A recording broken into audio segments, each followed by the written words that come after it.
I wanted to go over an additional limiting reactant problem if you just need to hear me go over another one. So again, I'm going to start with my chemical equation and I'm going to go ahead and balance it.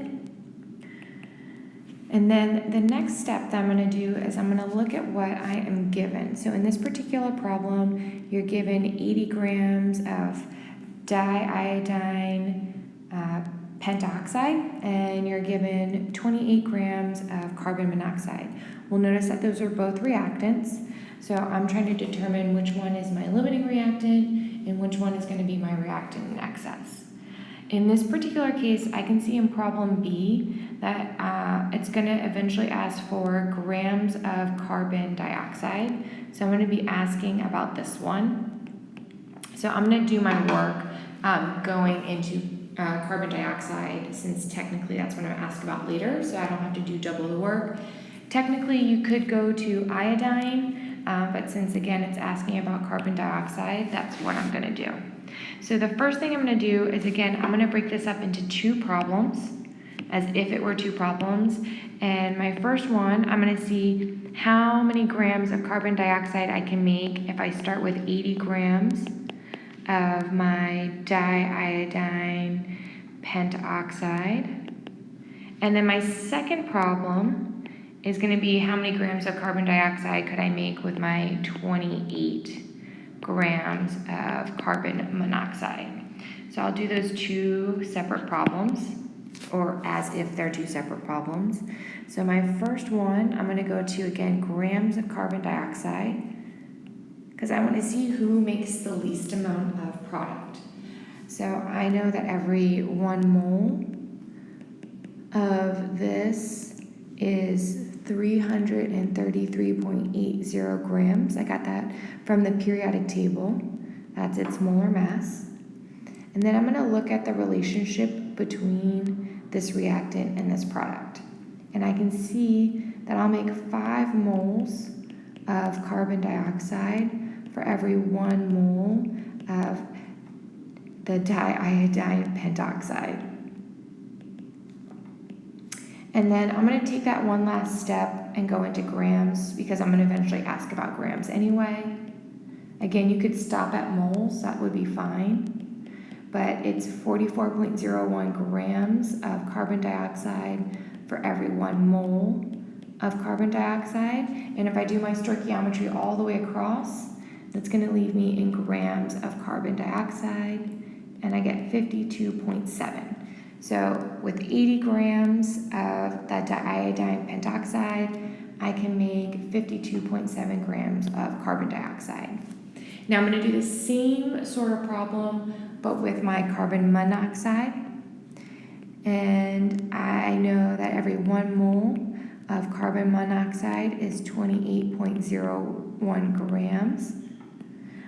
I'm going to look at the relationship this time between carbon monoxide and carbon dioxide. And I know from this chemical equation that every 5 moles of carbon dioxide is produced when you use 5 moles of carbon monoxide. And then my last step, I'm going to go into grams of carbon dioxide. So every 1 mole of carbon dioxide is 44.01 grams. So again, if I do my stoichiometry all the way across, I'll figure out that I can make 44.0 grams of carbon dioxide if I'm given 28 grams of carbon monoxide. So based off of this information, I'm going to compare these two products, and what I can see is that I'm going to run out of carbon monoxide first. So that means that carbon monoxide is my limiting reactant, and it's going to limit the amount of product I can make. So I'm going to be limited to 44.0 grams of carbon dioxide. That means that when I'm looking at this information, that my diiodine pentoxide is my reactant in excess.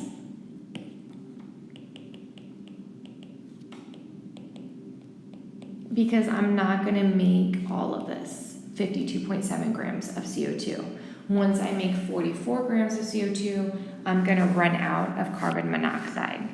So then down here, it says, what's the theoretical mass of carbon monoxide that can be produced? I can produce 44.0 grams of CO2. At that point, I will run out of carbon monoxide and I won't be able to make any more CO2. So I'm going to max out at 44.0 grams of CO2. Then the next step is going to ask, well, what then is my reactant in excess and how much of it is left over? Well, I already know that diiodine pentoxide is my reactant in excess.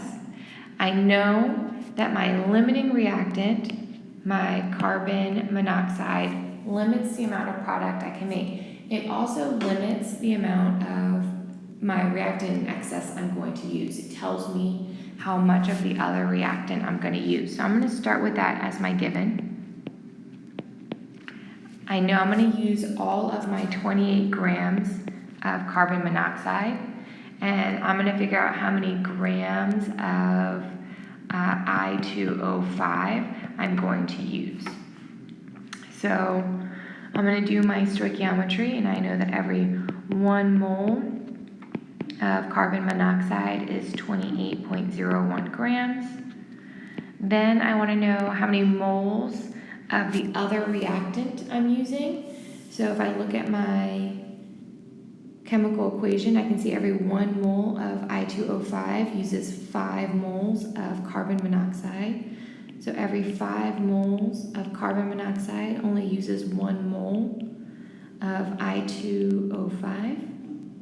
And then I'm going to go that additional step and go into grams because I want to know how many grams are left over. So every 1 mole of I2O5 is 333.80 grams.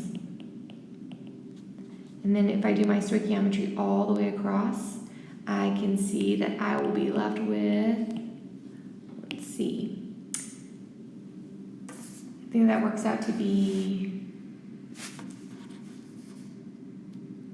sorry for the long pause, 66.7